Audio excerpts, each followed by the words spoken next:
강원도 깊숙한 산골 마을, 이름 없는 조용한 동네에서는 가을이 오면 안개가 자주 내렸다.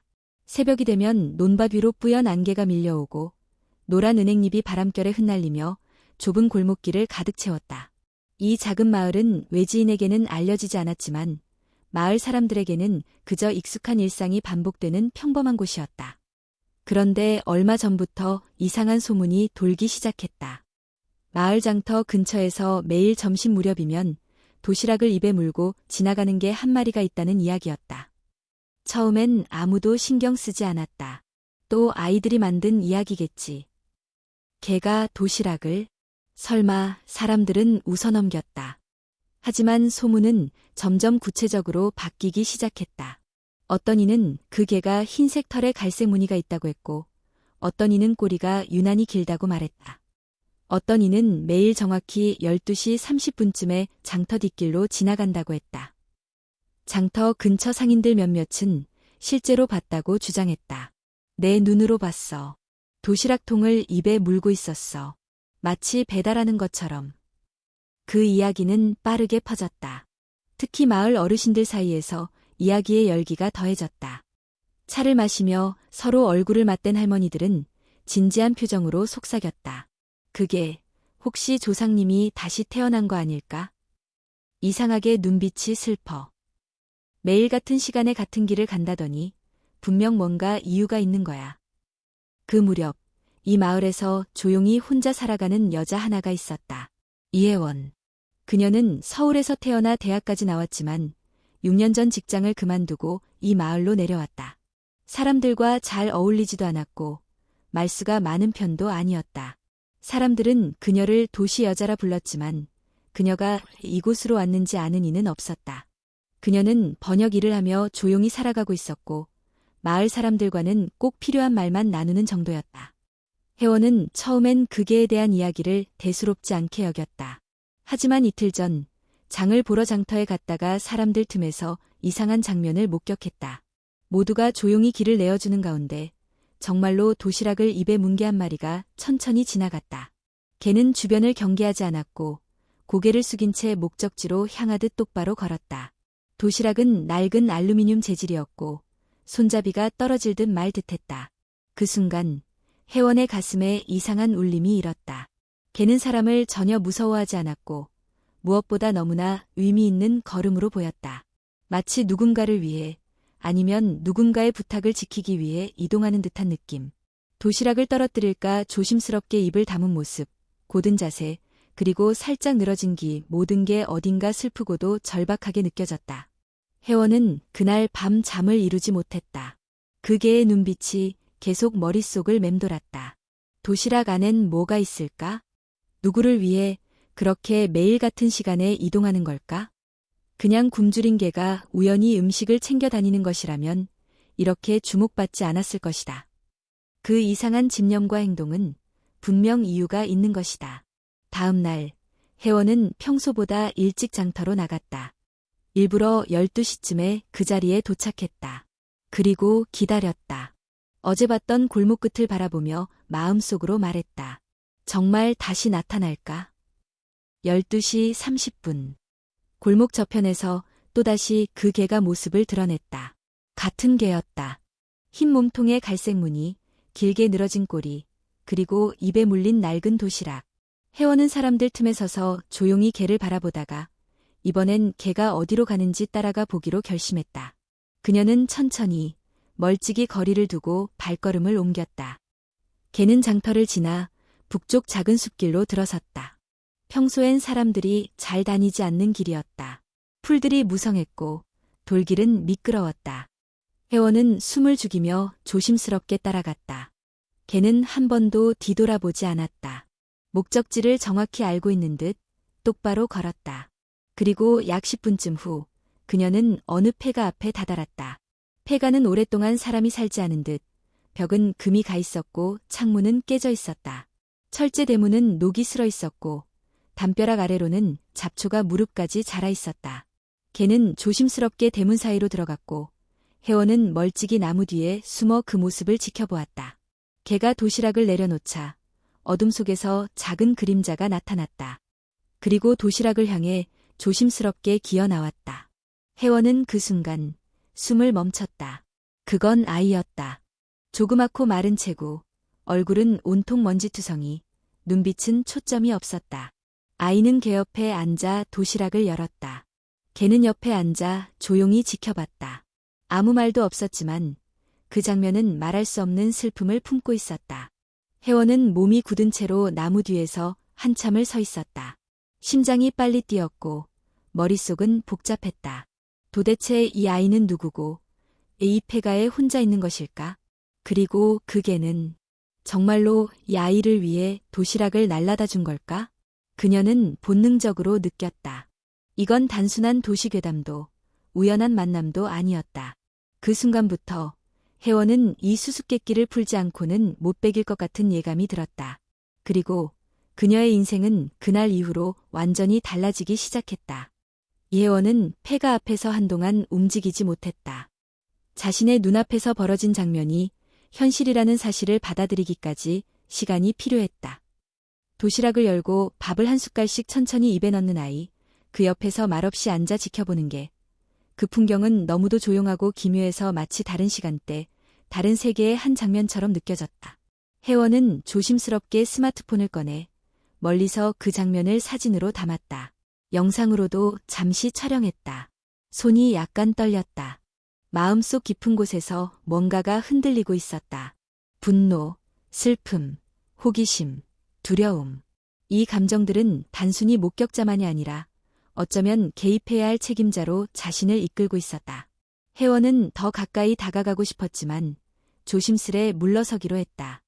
섣불리 다가갔다가 아이가 놀라거나 걔가 경계심을 보일 수 있었다. 지금은 관찰이 최선이었다. 그녀는 폐가에서 약간 떨어진 숲길 근처 바위에 앉아 노트를 꺼냈다. 기록을 시작했다. 개의 모습, 중형견, 백색의 갈색 무늬, 꼬리 길고 처짐. 도시락 상태, 낡은 알루미늄 통, 덮개 있는 형태, 안에 밥과 김치류 확인됨. 아이의 상태, 말이 없음, 눈동자 흐림, 체격 매우 왜소, 혼자 말없이 식사함. 위치, 마을 북쪽 폐가, 장터에서 도보 10분 거리, 인적 드물음. 그녀는 다음 계획을 세웠다. 내일 같은 시간에 다시 오자. 좀 더 가까이 다가가 보자. 그리고 가능하다면 아이와 접촉을 시도해보자. 다음 날 혜원은 아침부터 마음이 불안했다. 잠도 거의 못 자고 뒤척였다.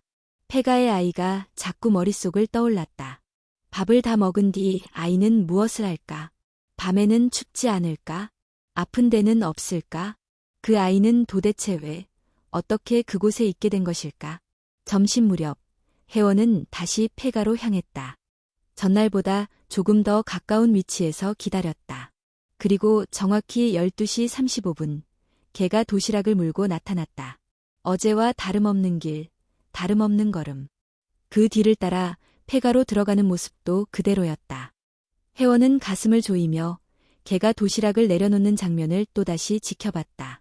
하지만 이번에는 아이가 도시락을 열고 밥을 먹기 전에 한 손으로 개의 목덜미를 쓰다듬었다. 그 손길은 서툴렀지만 애틋함이 느껴졌다. 개는 조용히 눈을 감았다. 그 순간 혜원은 확신했다.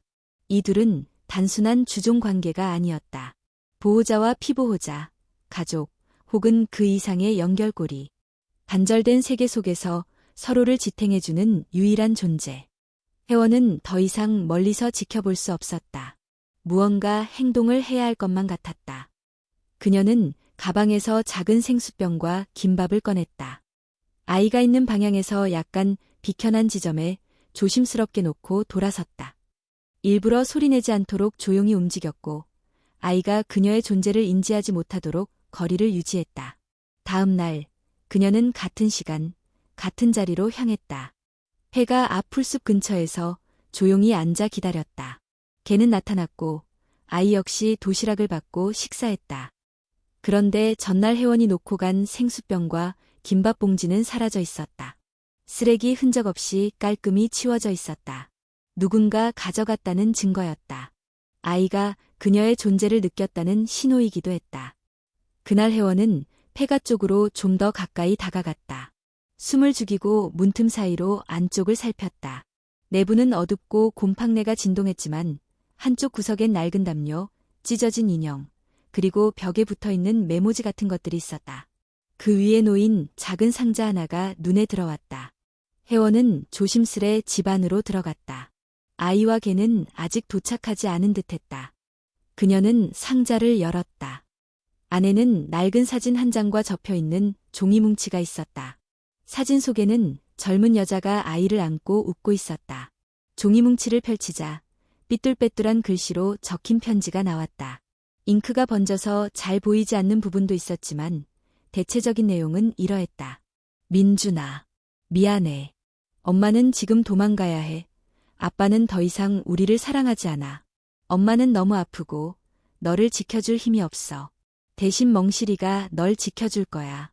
멍실이는 엄마가 제일 사랑하는 친구야. 멍실은 똑똑하고 착하고 너를 절대 혼자 두지 않을 거야. 언젠가 엄마가 다시 데리러 올게. 제발 살아있어줘. 혜원은 편지를 읽으며 눈물이 났다. 고작 12살도 안 되어 보이는 아이가 홀로 폐가에서 지내고 그 아이를 위해 개 한 마리가 매일 밥을 물고 오는 현실. 이건 동화도 전설도 아니었다. 현실이었다. 사회의 사각지대에 놓인 이름 없는 생명들의 이야기. 그녀는 조심히 편지를 다시 접고 원래 있던 자리에 놓았다. 그리고 그날 밤 경찰서에 익명으로 신고했다. 내용은 간단했다. 강원도리 폐가에 아이가 홀로 있습니다. 위험합니다.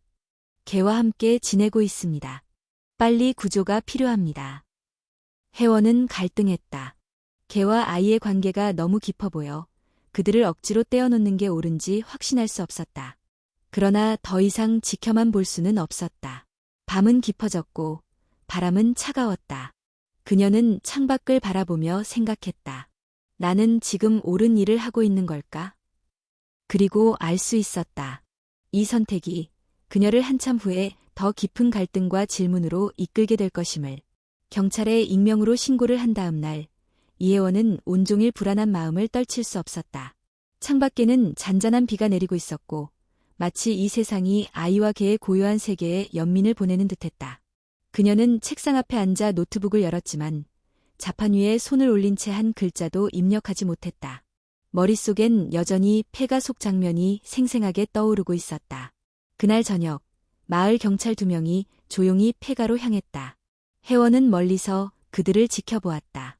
그녀는 직접 따라가지는 않았지만 그 현장을 놓치고 싶지 않았다. 마음 한쪽에선 죄책감이 들었다.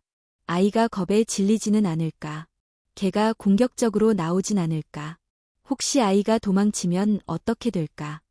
폐가 근처에 도착한 경찰들은 조심스럽게 접근했다. 철제 대문을 천천히 밀어 열고 손전등으로 안쪽을 비췄다. 그 순간 개가 날카로운 소리를 내며 짖기 시작했다. 낯선 남자들이 다가오자 개는 민감하게 반응했다. 경찰 중 한 명은 무릎을 낮추고 손바닥을 펴보이며 진정시키려 했지만 개는 점점 더 강하게 으르렁거렸다. 아이, 민주는 구석에서 벌벌 떨고 있었다. 눈은 커져 있었고 손은 개의 털을 세게 움켜쥐고 있었다. 경찰은 다급히 말했지만 민주는 아무 대답도 하지 않았다. 이름을 묻고 가족이 어디 있냐고 물어도 아이는 입을 열지 않았다. 대신 개의 몸에 얼굴을 파묻었다. 혜원은 멀리서 그 광경을 지켜보며 심장이 쿵쿵 뛰었다. 경찰은 강제로 개와 아이를 떼어놓으려 하지 않았다. 오히려 당황한 듯했다. 그들은 아이에게 접근할 수 없다는 걸 직감하고 잠시 철수했다. 다음 날 아동복지센터와 동물보호소 인력이 함께 오기로 결정했다는 소식이 들려왔다. 혜원은 그날 밤 다시 폐가를 찾았다. 아이와 개는 여전히 그곳에 있었다. 경찰이 다녀간 이후로 더 예민해진 듯했지만 그녀가 조심스럽게 문 근처에 앉자 개는 짖지 않았다. 오히려 조용히 혜원을 바라보았다. 마치 그녀가 누군지 기억하는 것처럼. 안녕. 난 어제 너희를 걱정해서 그런 거야. 화내지 않았으면 좋겠어. 혜원은 낮은 목소리로 말을 건넸다. 아이는 여전히 말이 없었지만 어제와는 달리 그녀를 바라보았다. 짧은 순간이었지만 그 눈빛 속에는 혼란과 두려움, 그리고 아주 희미한 호기심이 담겨 있었다. 혜원은 가방에서 조심스럽게 작은 선물 상자를 꺼냈다. 상자 안에는 부드러운 쿠키와 멸균 우유, 따뜻한 손수건 하나가 담겨 있었다. 그녀는 상자를 아이에게 건넸다. 그리고 천천히 뒤로 물러나 폐가 앞에 조용히 앉았다. 그때 아이가 상자를 열었다. 쿠키를 조심스레 하나 집어들고 개에게 먼저 주었다. 개는 그것을 받아 먹었고 아이는 그제야 자신도 한 조각을 입에 넣었다. 혜원은 그 장면을 바라보며 마음속 깊이 뭔가가 풀리는 느낌을 받았다. 아이가 자신을 받아들이는 데까지 아직 멀었지만 분명히 첫걸음을 내디딘 것이었다. 며칠이 지났다. 아동복지센터 직원과 경찰이 다시 폐가를 찾았다. 이번에는 혜원이 동행했다. 그녀는 스스로 개와 아이의 완충 역할을 맡기로 결심한 것이었다. 제가 먼저 들어갈게요. 둘이 저를 아는 눈빛이었어요.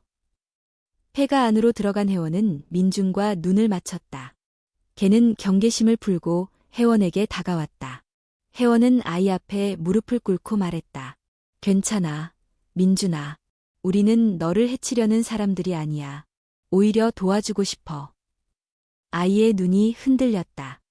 혜원은 아이에게 사진과 편지를 보여주었다. 그녀가 전에 발견한 민준의 어머니가 남긴 편지였다. 아이는 그것을 보자마자 입술을 깨물고 눈을 크게 떴다. 엄마가 다시 오겠다고 했어. 혜원은 천천히 고개를 끄덕였다. 그래, 그 약속 우리가 지켜줄게. 엄마가 널 얼마나 사랑했는지 너도 알고 있잖아. 근데 지금은 우리가 널 도와야 해. 아이의 눈가에 눈물이 맺혔다. 처음이었다. 감정을 드러내는 그 표정. 개는 아이 옆에 바짝 붙어 있었고 아이는 한 손으로 개를 감싸 안았다. 멍실이는 같이 가도 돼요? 혜원은 아이의 말에 눈물이 핑 돌았다. 드디어 첫 마디였다. 조용한 공간 속에서 울림처럼 퍼지는 아이의 진심. 혜원은 아이의 손을 잡았다. 응, 꼭 같이 가자. 절대 떼어놓지 않을게. 그렇게 민준과 멍실은 보호센터로 인도되었고 혜원은 그들과 함께 있었다. 행정 절차와 의료 점검이 진행되었고 아이는 병원으로 옮겨졌다. 그러나 병원의 규정상 동물은 병실에 함께 있을 수 없다는 방침이 내려졌다. 혜원은 걱정스러운 눈빛으로 민준을 바라보았다. 아이는 조용히 고개를 숙인 채 멍실이의 냄새가 배어있는 손수건을 품에 안고 있었다. 그녀는 다시 선택의 기로에 섰다. 이제는 아이의 생존만이 아닌 치유와 회복이 필요한 순간이었다. 그리고 그것은 개 한 마리의 존재 여부에 달려 있었다. 병원 복도는 조용했지만 공기에는 팽팽한 긴장감이 맴돌고 있었다. 이혜원은 창문 너머로 어슴풀에 비쳐드는 오후 햇살을 바라보며 깊은 숨을 내쉬었다. 민주는 병실 안에서 아무 말 없이 침대에 앉아 있었다. 그 아이의 손에는 여전히 멍실이의 냄새가 배어있는 손수건이 꼭 쥐어져 있었다. 의사는 민준의 건강 상태는 생각보다 안정적이라고 했다. 체중은 많이 줄어들었지만 영양결핍요에 큰 이상은 없다고 했다. 그러나 문제는 신체보다 훨씬 깊은 곳에 있었다. 아이는 의사나 간호사, 심리상담사 누구와도 말을 하지 않았고 눈도 잘 마주치지 않았다. 병실 안에서 유일하게 관심을 보이는 것은 창문 너머 바깥 풍경이거나 손에 든 손수건이었다. 이혜원은 몇 번이고 병원 측의 멍실을 병실에 들일 수 있도록 요청했지만 돌아오는 대답은 언제나 같았다. 동물은 병원 안에 들어올 수 없습니다. 위생과 안전 규정상 외에는 없습니다. 하지만 아이는 개와 떨어지면 완전히 다퉈버립니다. 말도 안 하고 밥도 안 먹어요. 이해는 하지만 병원 규정은 어길 수 없습니다. 보호자라면 더 냉정한 판단을 해야 할 때도 있습니다. 혜원은 말문이 막혔다. 보호자라는 단어가 그렇게 차갑고 공허하게 들릴 수 있다는 걸 그날 처음 느꼈다. 그녀는 병원 앞 동물보호소에 맡겨진 멍실을 방문했다. 철창 안의 멍실은 조용히 누워 있었지만 그녀가 다가가자 고개를 들었다. 그리고 꼬리를 살짝 흔들었다. 그 눈빛엔 무언가를 간절히 물어보는 듯한 설명할 수 없는 슬픔이 담겨 있었다. 민준이는 아직도 널 찾고 있어. 밥도 안 먹고 웃지도 않아. 넌 그 아이에게 단순한 개가 아니야. 가족이야. 너 없이는 그 아이도 점점 무너지고 있어. 혜원은 철창 너머로 멍실의 이마를 천천히 쓰다듬었다. 멍실은 눈을 감았다. 마치 모든 걸 이해하는 것처럼 조용히 몸을 맡겼다. 며칠 후 민주는 병실에서 쓰러졌다. 음식도 물도 거의 입에 대지 않았고 밤마다 악몽에 시달렸다. 간호사가 들려준 이야기에 따르면 아이는 잠결에 계속 중얼거렸다고 했다. 멍실이 어딨어. 의사는 아이가 극도의 스트레스로 인해 심리적 쇼크 상태에 들어갈 수 있다고 경고했다. 결국 병원 내 회의가 열렸다. 사회복지사, 정신과 전문의, 간호부장, 병원장이 모여 민준의 사례를 논의했다. 이 아이는 개와의 분리가 회복을 오히려 방해하고 있습니다. 하지만 외회를 두기 시작하면 통제가 안 됩니다. 다른 환자나 보호자가 불편을 느낄 수도 있어요. 이건 일반적인 사례가 아닙니다. 치료보다 중요한 건 아이가 인간과의 관계를 다시 신뢰하도록 만드는 거예요. 지금 이 아이는 단 한 존재, 걔만을 믿고 있어요. 회의는 길어졌고 결론은 쉽게 나지 않았다. 하지만 상황은 점점 악화되고 있었다. 멍실 역시 보호소에서 식사를 거의 하지 않았고 입양 문의가 와도 낯선 사람에게 격렬하게 저항했다. 누가 다가오기만 해도 낮게 으르렁거렸고 보호소 직원조차 가까이 다가가기 꺼릴 정도였다. 그 소식이 마을로 퍼지기 시작했다. 혜원은 고민 끝에 자신이 찍어둔 영상과 사진, 그리고 아이 엄마가 남긴 편지를 블로그에 올렸다. 제목은 단순했다. 매일 도시락을 물고 폐가로 향했던 게, 그리고 그 도시락을 기다리던 아이. 그 글은 하루 만에 수천 명의 사람들에게 공유되었고 언론의 관심도 빠르게 몰려들었다. 기자들이 전화를 걸어왔고 방송국에서 인터뷰 요청도 들어왔다. 혜원은 인터뷰 요청을 모두 거절했지만 블로그는 그대로 남겨두었다. 그리고 댓글은 하루 사이에 수백 개씩 달렸다. 이건 단순한 구조가 아니라 구원입니다. 개보다 못한 인간들이 많은 세상에서 이 멍실이라는 개는 정말 가족입니다. 병원이 왜 저렇게 융통성이 없지? 규정도 중요하지만 사람의 마음이 더 중요할 때가 있어요. 아이가 처음 말을 한 순간이 걔 때문이라니. 이건 기적이에요. 공감과 분노, 슬픔과 연민이 댓글을 통해 퍼져나갔다. 그리고 마침내 SNS상에서 해시태그 운동이 시작되었다. 삽사인 멍실을 돌려줘. 그 해시태그는 이틀 만에 포털 사이트 실시간 검색어 상위에 올랐고 연예인과 유명 인플루언서들도 참여했다. 한 배우는 직접 영상 메시지를 올리며 이렇게 말했다. 그 어떤 가족도, 어떤 아이도 함께하는 존재와 억지로 떨어져야 할 이유는 없습니다. 여론이 거세지자 병원 측은 다시 회의를 열 수밖에 없었다. 그리고 이번에는 아동심리 전문가들이 외부 자문으로 참여했다. 전문가들은 입을 모아 말했다. 이건 동물치료법 중 동물 매개 심리치료에 해당하는 사례입니다. 개는 이 아이에게 단순한 애완동물이 아닌 치료자 역할을 하고 있습니다. 그렇다면 병원 내부에 별도 공간을 마련해서 개가 아이와 함께 시간을 보낼 수 있도록 하면 어떨까요? 그것도 한 방법이긴 합니다. 그러나 이 아이에게는 더 친밀한 접근이 필요합니다. 침대 옆에 함께 있어야 하는 관계입니다. 그날 저녁, 병원 측은 조건부 승인을 발표했다. 치료 목적의 예외적 사례로 민준의 병실에 멍실을 동반할 수 있도록 허용한다. 혜원은 그 소식을 들은 즉시 동물보호소로 달려갔다. 멍실은 여전히 누워 있었지만 혜원이 다가가자 벌떡 일어났다. 그녀가 말도 하기 전에 멍실은 철창 앞에서 꼬리를 흔들며 가볍게 울었다. 이제 가자, 멍실아. 민준이가 기다리고 있어. 그날 밤, 멍실은 다시 민준의 병실 문을 열고 들어왔다. 아이는 잠든 듯 보였지만 멍실의 발소리에 눈을 떴다. 그리고 아무 말 없이 개를 껴안았다. 긴 시간이 흐른 뒤 민준은 아주 작은 목소리로 속삭였다. 이제 괜찮아. 혜원은 그 모습을 바라보며 천천히 눈을 감았다. 규정은 이겼고 법은 아직 완벽하지 않았지만 사람들의 마음이 아이를 지켜낸 순간이었다.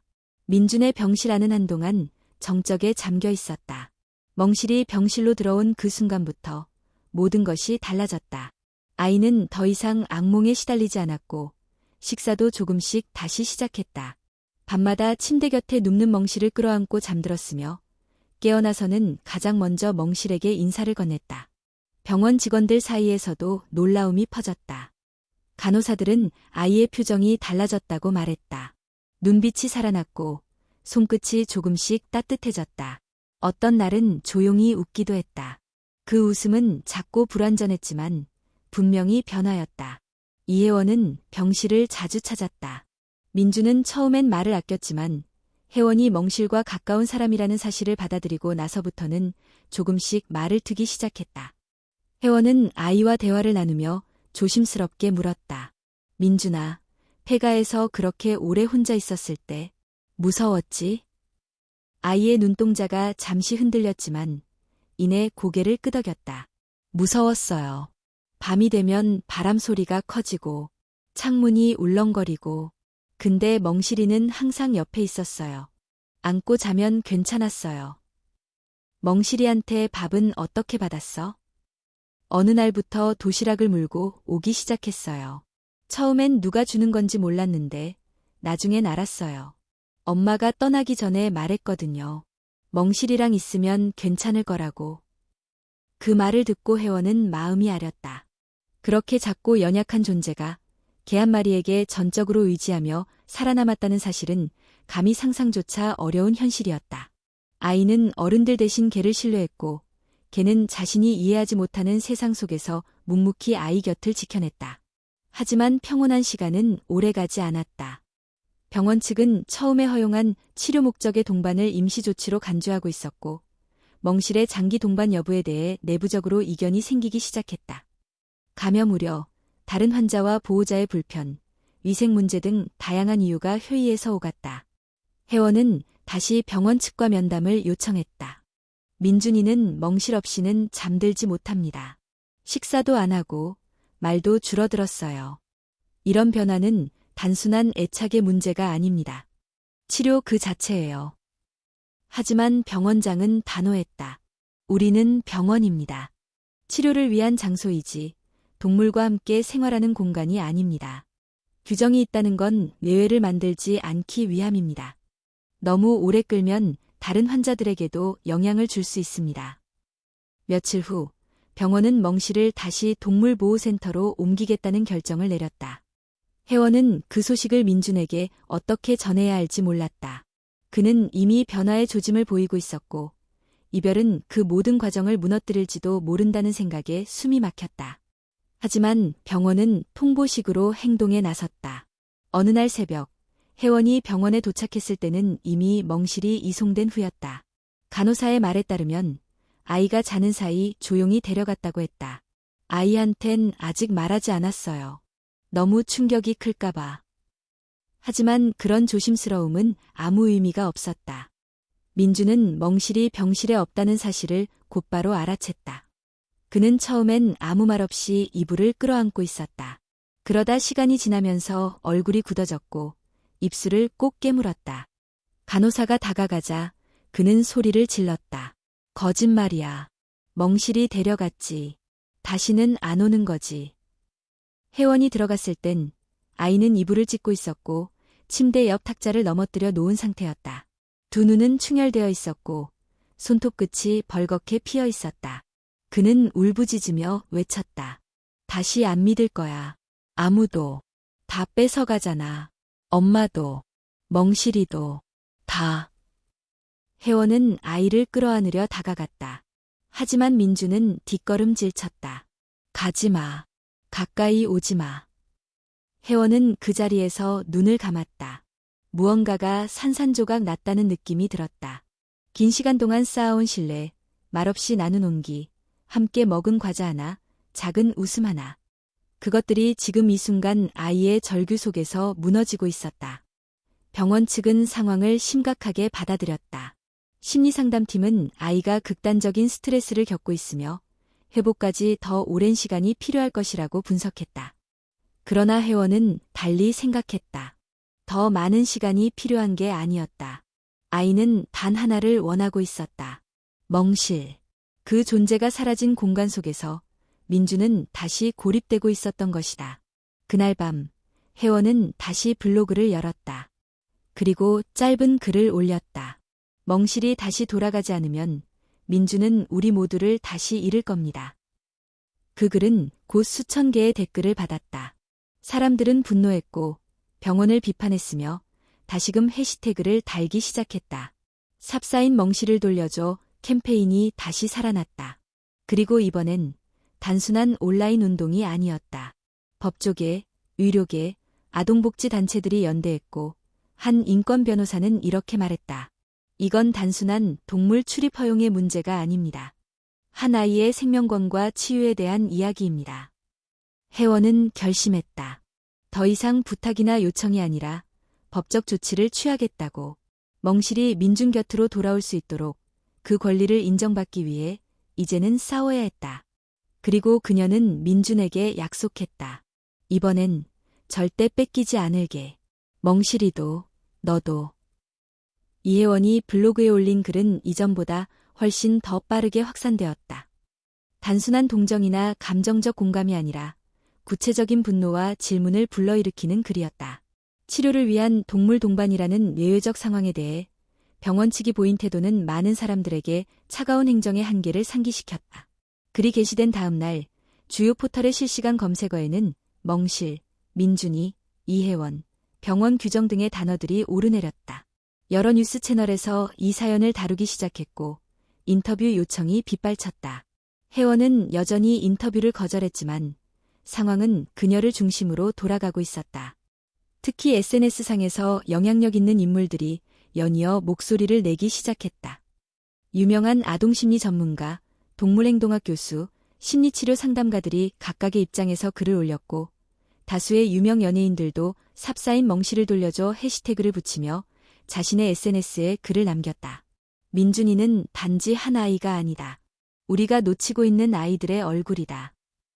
동물과 인간 사이의 유대가 감정만이 아님을 보여주는 대표적 사례다.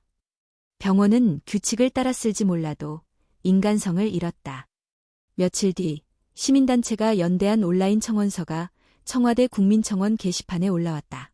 청원의 핵심은 아동 심리치료에 있어 동물의 법적 지위 확대와 특정 상황에서 병원 내 동물 동반을 허용하는 예외 조항 마련이었다. 단 48시간 만에 10만 명이 서명했고 언론은 이를 실시간으로 보도했다. 동시에 민준이의 상태에 대한 우려도 커져갔다. 혜원이 전한 소식에 따르면 민준은 멍실이와 분리된 이후 말을 거의 하지 않았고 식사량도 다시 줄어들었다. 밤이면 머리맡에서 개의 이름을 중얼거리며 울다가 지쳐 잠이 들었다. 이혜원은 병원 측에 수차례 강력하게 요청했지만 회신은 없었다.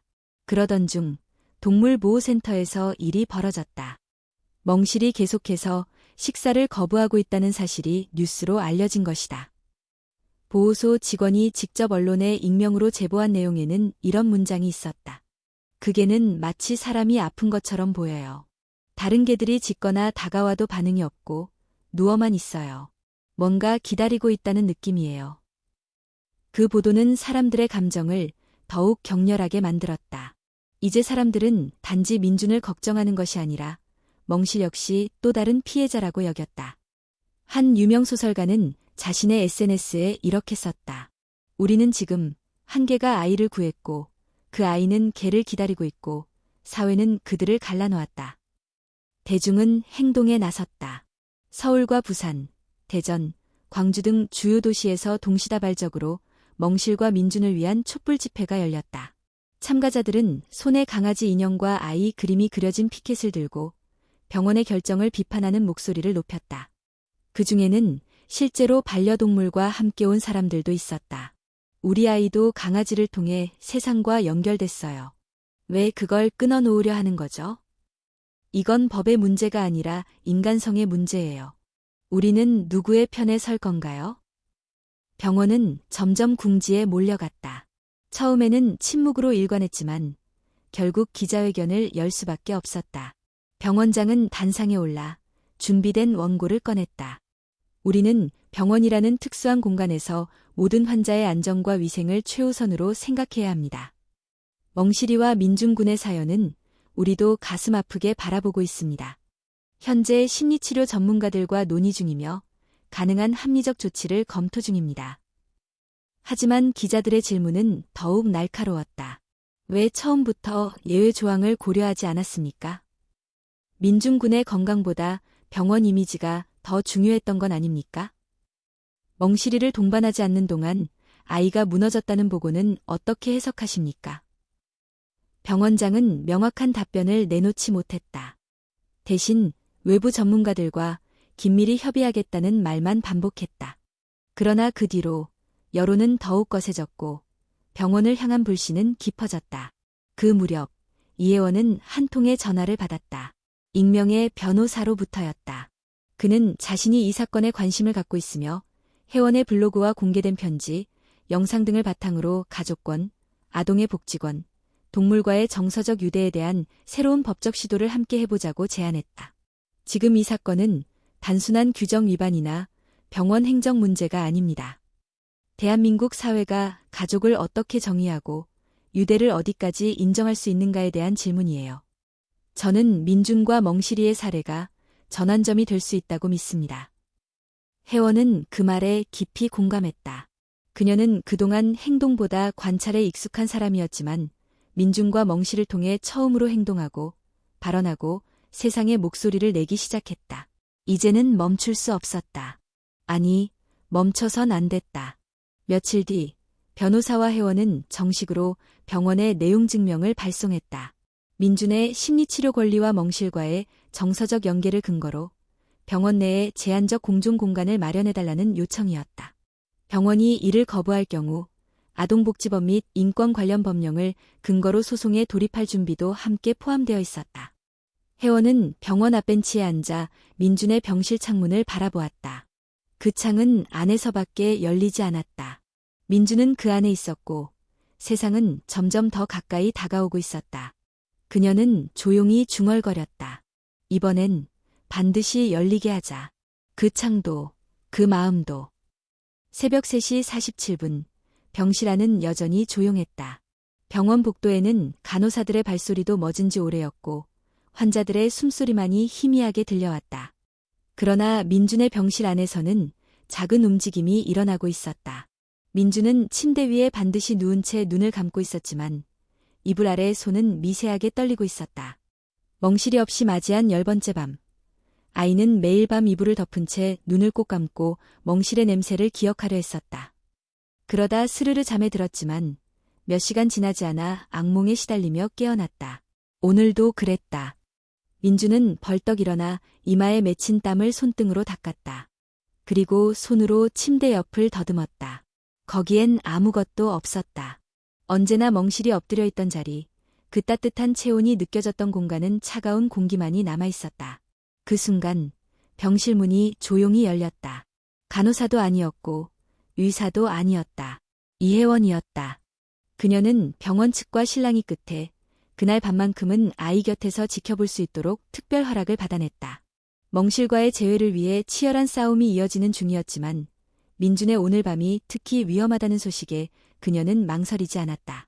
민준아, 혜원이 조용히 불렀다. 아이는 그녀를 보자마자 몸을 웅크렸다. 울음을 억누르던 감정이 다시 무너질까 두려웠다. 그는 무언가를 믿으려 했다가 매번 빼앗겼다. 엄마도, 집도, 멍실도, 누구도 끝까지 곁에 있지 못했다. 혜원은 침대 옆 의자에 조용히 앉았다. 그리고 가방에서 작은 인형 하나를 꺼내 아이 옆에 놓았다. 인형은 흰 털과 갈색 무늬의 개 모양이었다. 마치 멍실을 본떠 만든 것처럼 닮아 있었다. 이거 멍실이야. 누군가 만들어서 보내줬어. 너랑 멍실이 이야기를 보고 밤마다 너 혼자일까 봐 마음 아팠대. 민주는 말이 없었다.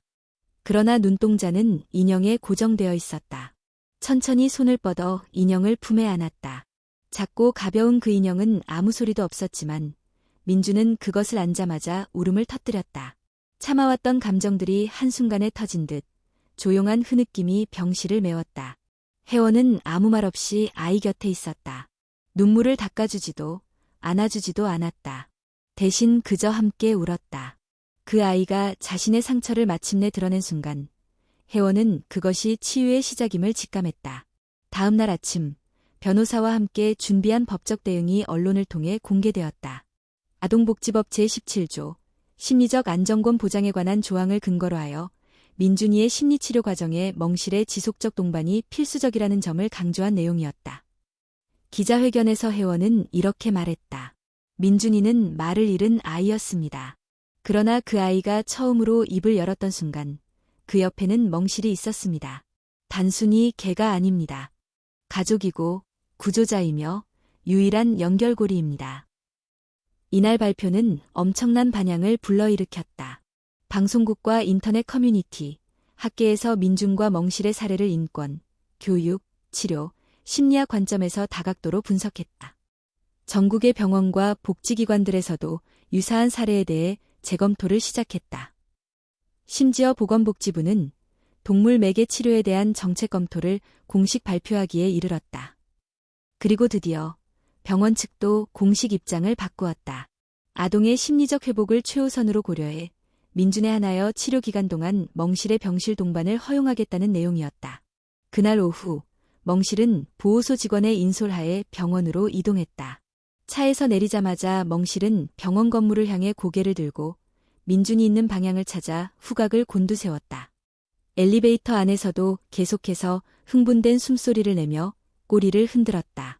그리고 문이 열렸다. 병실 앞 문이 살짝 열려있는 틈 사이로 멍실이 고개를 내밀었다.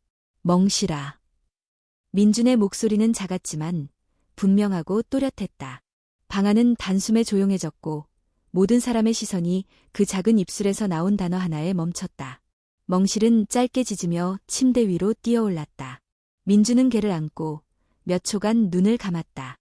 그리고 두 번째로 입을 열었다. 보고 싶었어. 혜원은 눈물을 삼키며 그 장면을 지켜보았다. 아이의 표정은 이전과 달랐다. 더 이상 무너진 아이가 아니었다. 오랜 시간 끝에 자신의 언어를 되찾은 한 사람, 자신과 세상 사이에 다리를 놓은 한 인간이었다. 민준은 그날 처음으로 병원 음식을 끝까지 먹었다. 그날 밤 그는 울지 않았다. 대신 멍실을 품에 안고 작은 목소리로 이야기했다. 그의 말은 어눌하고 천천히 흘러나왔지만 그것은 분명한 대화였다. 혜원은 병실문 너머에서 아이의 목소리를 들으며 조용히 말했다. 이게 바로 우리가 싸운 이유야. 그녀는 알았다. 민준은 멍실과 함께 있을 때 세상과 연결될 수 있는 유일한 다리를 갖고 있었다. 그리고 이제 그 다리는 비로소 한 걸음 내디뎠다. 민준이 다시 말을 하기 시작한 이후 병실의 분위기는 확연히 달라졌다. 매일 아침 간호사가 들어올 때마다 아이는 고개를 들어 인사를 했고 식사는 남김없이 먹었다. 침대 옆에 누운 멍실은 민준의 모든 말을 듣고 있다는 듯 고개를 갸웃거리거나 꼬리를 살랑 흔들었다. 간호사들은 기적 같다고 말했다. 의사들도 고개를 끄덕였지만 가장 놀란 것은 이혜원이었다. 그녀는 민준이 웃는 걸 처음 봤다. 아주 작고 조심스러운 미소였지만 그것은 분명히 웃음이었다. 아이는 이제 혜원이 병실에 들어오면 먼저 안녕하세요라고 말했고 어떤 날은 책을 함께 읽자고 하기도 했다. 그러던 어느 날 혜원은 조심스럽게 아이에게 물었다. 민준아, 혹시 엄마가 다시 온다면 뭐라고 말하고 싶어? 민준은 가만히 멍실의 등을 쓰다듬었다. 그러다 작게 중얼거렸다. 왜 나를 버렸는지 묻고 싶어요. 근데 보고 싶기도 해요. 그 말은 오랜 침묵 끝에 꺼낸 아이의 가장 깊은 감정이었다. 혜원은 아이를 안아주고 싶었지만 대신 말했다. 그 마음 너무 잘 이해돼. 버림받았다고 느끼는 건 너무 아프지. 하지만 내가 여기까지 온 것도 멍실과 함께 살아남은 것도 너 자신이 얼마나 강한 사람인지 보여주는 거야. 민준은 아무 말 없이 고개를 끄덕였다. 그리고 손을 뻗어 멍실의 귀를 살짝 만졌다. 멍실이 없었으면 아마 전 없어졌을 거예요. 혜원은 다시 한번 유대가 단순한 애완동물과 어린아이의 관계를 넘어섰다는 걸 실감했다. 그리고 이제 그 관계가 법적으로도 사회적으로도 인정받아야 한다고 느꼈다. 며칠 후 병원에서 민준의 퇴원을 앞두고 사회복지센터와 아동보호기관이 회의를 열었다. 민준의 친모는 여전히 연락되지 않았고 법적으로 보호자를 지정해야 하는 상황이었다. 가장 유력한 후보는 민준이 입원 중 보호자로 등록된 이혜원이었지만 정식 입양이나 위탁이 이루어지지 않은 상태였다. 회의에 참여한 복지 담당자는 이렇게 말했다. 민준 군은 현재 심리적으로 안정되어 가고 있으나 향후 성장 과정에서 일관된 보호 환경이 반드시 필요합니다. 특히 그 보호자는 멍실과의 유대를 이해하고 존중할 수 있어야 합니다. 또 다른 위원은 질문했다. 그럼 결국 개 한 마리를 가족으로 인정할 수 있는가가 관건이겠군요. 그 말의 방안이 잠시 정적에 빠졌다. 이혜원은 조용히 손을 들었다. 저는 그렇게 생각합니다.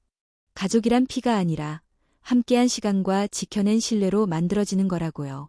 민준이에게 멍실은 단순한 동물이 아닙니다. 보호자이고 친구이고 무엇보다도 유일한 가족입니다. 위원들은 회원의 말에 숙연해졌고 이 문제는 정식으로 논의하기로 결정되었다. 그 소식은 곧 언론에도 알려졌고 다시금 사회적 관심을 끌어올렸다. 개를 가족으로 인정할 수 있는가? 이 질문은 단순히 한 아이의 보호 문제를 넘어 현대사회가 가족을 어떻게 정의하는가에 대한 논쟁으로 확산되었다. 전통적인 혈연 중심의 가족 개념을 고수하는 시각과 정서적 유대를 중심으로 한 확장된 가족 개념을 지지하는 목소리가 충돌했다. 한 신문 사설은 이렇게 썼다. 개 한 마리가 아이를 살렸다. 그 사실 앞에서 우리는 무엇을 배워야 하는가? 지금 이 사회는 가족을 법과 제도로만 규정하고 있지 않은가? 진짜 가족이란 무엇인가? 반면 반대 의견도 존재했다. 일부 법조계 인사는 동물에게 법적 가족 지위를 부여하는 것은 위험한 선례가 될 수 있다고 경고했고 보수적인 시청자 게시판에는 감성에만 기댄 사회는 혼란을 초래한다는 반응도 나왔다. 하지만 그 와중에도 민준과 멍실의 일상은 조용히 이어지고 있었다. 혜원은 민준을 자신이 사는 작은 집으로 데려가기로 결정했고 이를 위해 위탁 보호 신청을 준비했다. 법적 입양 절차를 위해서는 시간이 더 필요했지만 위탁 보호는 비교적 빠르게 이루어질 수 있었다. 그날 민준은 처음으로 자신이 살 집을 둘러보았다. 창이 크고 햇빛이 잘 드는 작은 방, 멍실을 위한 푹신한 쿠션, 그리고 책장 가득한 책들. 혜원은 민준에게 조심스럽게 말했다. 이제부터 여기가 내 집이야. 괜찮을까? 민준은 잠시 집안을 둘러보다가 멍실과 함께 거실 바닥에 앉았다. 그리고 작게 웃었다. 좋아요. 여기 따뜻해요. 그날 밤 민준은 침대가 아닌 거실의 멍실 옆에서 잠이 들었다. 이불을 반쯤 덮은 채 개의 털에 얼굴을 묻고 숨을 고르며 그는 조용히 속삭였다. 이제 우린 진짜 가족이야. 혜원은 그 소리를 듣고 눈물이 핑 돌았다.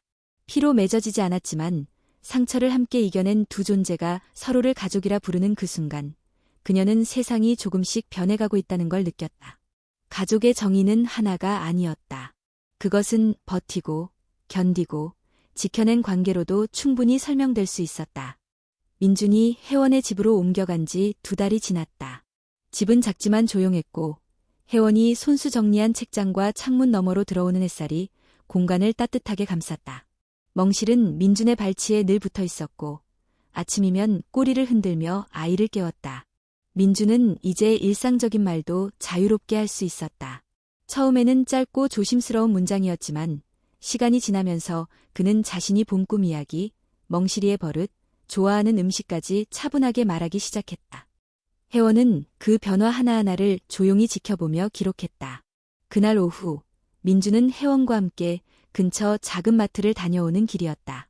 마을 사람들은 아직 그를 낯설어 했지만 멍실을 데리고 다닐 때마다 사람들이 말을 걸어왔다. 어머, 이 개가 뉴스에 나온 멍실이죠? 얘가 그 도시락 들고 다녔다는 개라면서요. 정말 똑똑하게 생겼어요. 민준은 부끄러워 고개를 숙였지만 멍실이의 머리를 쓰다듬으며 작게 말했다. 멍실이는 영웅이에요. 진짜로. 그 말을 들은 혜원은 잠시 멈춰섰다. 아이의 눈빛에는 더 이상 불안이나 두려움이 없었다. 누군가의 시선을 의식하지 않고 자신 있게 누군가를 가족이라 부르는 눈빛이었다. 하지만 그 평온은 오래가지 않았다. 며칠 뒤 보호기관으로부터 전화가 왔다. 민준의 생모가 확인되었다는 소식이었다. 그녀는 부산 근처의 한 쉼터에 등록되어 있었고 최근에서야 자신의 신분을 밝히며 아이에 대해 문의한 것이었다. 혜원은 침묵했다. 그녀는 민준에게 이 소식을 바로 전하지 않았다. 아니, 어떻게 말해야 할지 알 수 없었다. 그날 밤 혜원은 혼자 부엌에 앉아 생각에 잠겼다. 생모가 돌아온다는 것은 법적으로도 중요한 변화였다. 친권이 회복되면 위탁보호는 종료될 수 있고 민준은 다시 국가보호 아래 놓일 가능성이 있었다. 며칠 후 복지기관에서 주선한 면담이 이루어졌다. 혜원과 민준, 복지 담당자, 그리고 그의 생모, 한서영. 한서영은 말라 있었고 얼굴은 많이 상해 있었다. 다만 눈빛은 흔들리고 있었고 입술은 바짝 말라 있었다. 그녀는 혜원을 보자마자 고개를 숙였다. 정말 감사합니다. 민준이를 이렇게 지켜줘서. 민준은 어머니의 얼굴을 똑바로 쳐다보지 못했다. 그는 멍실의 털을 만지작거리며 시선을 피했다. 서영은 떨리는 손으로 가방에서 낡은 사진 한 장을 꺼내 들었다. 그것은 오래전 민준이 3살 무렵 찍은 가족 사진이었다. 뒷배경은 해변이었고 서영은 아이를 안고 웃고 있었다. 그땐 웃을 수 있었어요. 내가 다 무너졌을 때 민준이까지 지키지 못했어요. 도망쳤어요. 그게 전부예요. 그 말에 혜원은 조용히 민준을 바라보았다. 아이는 조용히 말했다. 왜 이제야 왔어요? 서영은 눈을 감았다. 그리고 고개를 숙였다. 용서받을 수 없다는 거 알아요. 그래도 늦었지만 다시 시작하고 싶어요. 혜원은 민준의 손을 가만히 잡았다. 아이는 아무 말 없이 멍실을 끌어안았다. 방 안에는 정적이 흘렀다. 혜원은 조심스레 입을 열었다. 민준이의 선택이 중요해요.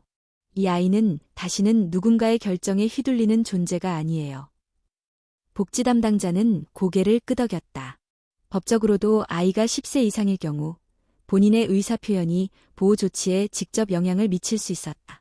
특히 그간의 상황과 언론적 파장을 고려해도 무리한 회수는 불가능했다. 면담을 마치고 돌아오는 길, 민준은 아무 말이 없었다. 혜원은 아이가 말하기 전까지 기다렸다. 집에 도착해 멍실에게 간식을 주던 민준이 조용히 말했다. 엄마는 미안하다고 했어요. 응, 들었어. 근데 그 말을 듣고 나니까 더 슬퍼졌어요. 왜일까? 혜원은 잠시 고민하다 말했다. 그건 아마 내가 여전히 엄마를 사랑하기 때문일 거야. 상처받았어도 버림받았다고 느껴도 그 마음은 쉽게 사라지지 않아. 민준은 고개를 끄덕였다. 그럼 멍실이랑 같이 엄마를 다시 만날 수 있을까요? 혜원은 아이의 눈을 똑바로 보았다. 물론이야. 다만 내가 준비되었을 때. 그리고 며칠 후 민준은 다시 한서영을 만났다. 이번에는 병원이 아닌 혜원의 집 앞마당에서였다. 멍실도 함께였다. 민준은 어색한 발걸음으로 다가가 멍실의 등에 손을 얹은 채 말했다. 멍실이 덕분에 살아남았어요. 이제 엄마가 나를 지켜줄 수 있어요? 서영은 무릎을 꿇고 아이와 눈을 맞췄다. 그리고 조용히 말했다. 이젠 끝까지 지킬게. 도망가지 않을게. 그 대신 우리 셋이 가족이 될 수 있을까? 민준은 잠시 멍실을 쳐다보다가 살짝 웃었다. 가족이란 건 함께 살아가는 거예요. 무섭고 힘들고 그래도 끝까지 같이 있는 거. 그 순간 혜원은 자신이 처음 이 모든 이야기를 기록하기 시작했던 이유를 떠올렸다. 그리고 깨달았다. 이 이름, 가족이라는 단어는 이제 민준의 입에서 다시 불려졌고 그 단어는 전보다 훨씬 강하고 따뜻해졌다. 봄이 오고 있었다.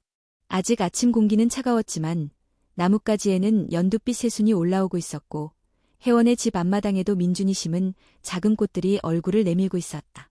멍실은 날마다 해가 드는 곳을 찾아 누워 있었고 민준은 마당의 나무 아래서 조용히 책을 읽곤 했다. 그날 아침도 평소와 다르지 않았다. 혜원은 부엌에서 아침을 준비하고 있었고 민주는 멍실에게 줄 간식을 챙기며 웃고 있었다. 한서영은 매주 한 번씩 찾아와 민준과 시간을 보냈고 그 횟수는 점차 늘어나고 있었다. 서영은 진심으로 아이 곁에 머물기를 원했고 혜원은 그 변화를 조심스럽게 지켜보며 조금씩 마음을 열어갔다. 그러던 어느 날 민준이 느닷없이 말했다. 도시락 싸고 싶어요. 혜원은 잠시 멈칫했다.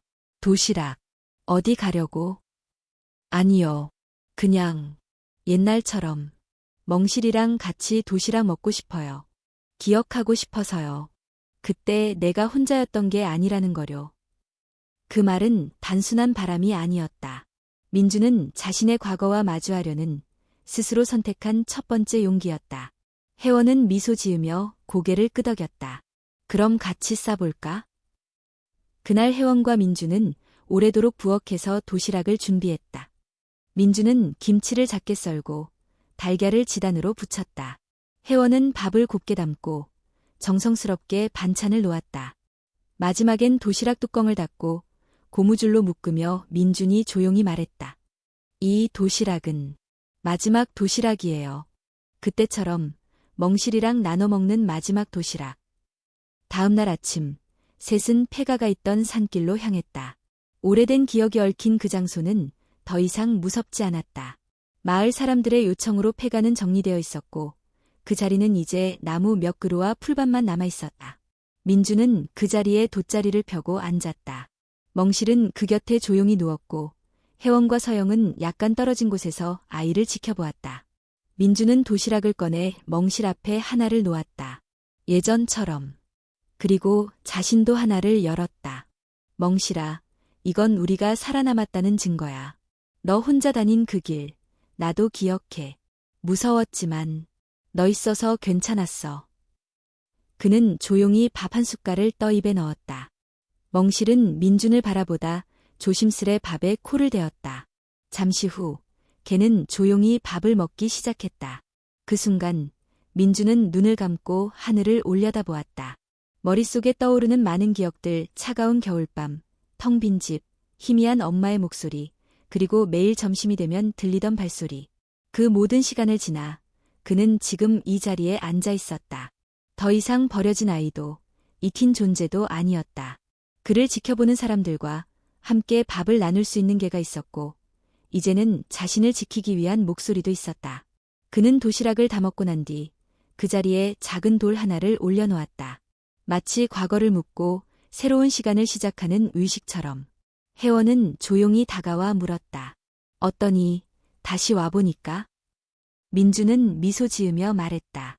이젠 괜찮아요. 여기 기억해도 안 아파요. 그날 밤 혜원은 아이의 방문 앞에 앉아 조용히 글을 썼다. 그동안 기록해온 민준과 멍실의 이야기를 하나의 원고로 정리하고 있었다. 제목은 오래전에 정해두었다. 도시락을 물고 온 개. 그 책은 이후 출간되었고 전국의 독자들에게 감동을 안겨주었다. 책에는 혜원의 시선으로 바라본 민준의 고통, 회복, 그리고 멍실과의 유대가 섬세하게 담겨 있었다. 출간 이후 여러 학교와 아동센터에서 이야기를 읽기 시작했고 몇몇 병원은 공식적으로 동물 매개 치료 프로그램을 도입했다. 한 방송국 다큐멘터리 팀은 민준과 혜원, 멍실을 인터뷰했다. 카메라 앞에서 민준은 이렇게 말했다. 이건 단순히 개 이야기 아니에요. 사람 이야기예요. 혼자일 때 누가 내 곁에 있었는지 끝까지 믿어준 존재가 있었다는 걸 기억하는 이야기요. 혜원은 그 말을 들으며 조용히 민준의 손을 잡았다. 그리고 마음속으로 말했다. 너는 더 이상 조용한 아이가 아니야. 이제 너는 세상에 말을 걸 줄 아는 사람이다. 세상은 빠르게 변하지 않았다. 여전히 법은 느리고 여전히 편견은 존재했지만 이야기는 적어도 사람들에게 한 가지 질문을 남겼다. 가족이란 무엇인가? 민준과 멍실은 그 질문에 하나의 대답을 주었다. 피보다도 깊고 책임보다도 따뜻한 무언가. 지켜내고 싶은 존재를 위해 함께 살아가는 것. 그게 바로 가족이었다. 이제 민준은 밤마다 멍실에게 책을 읽어주었다. 목소리는 부드럽고 조용했지만 그 안엔 세상을 향한 메시지가 담겨 있었다. 멍실아, 우리가 함께라면 어디든 괜찮아. 그 목소리는 한때 침묵했던 아이의 것이었다.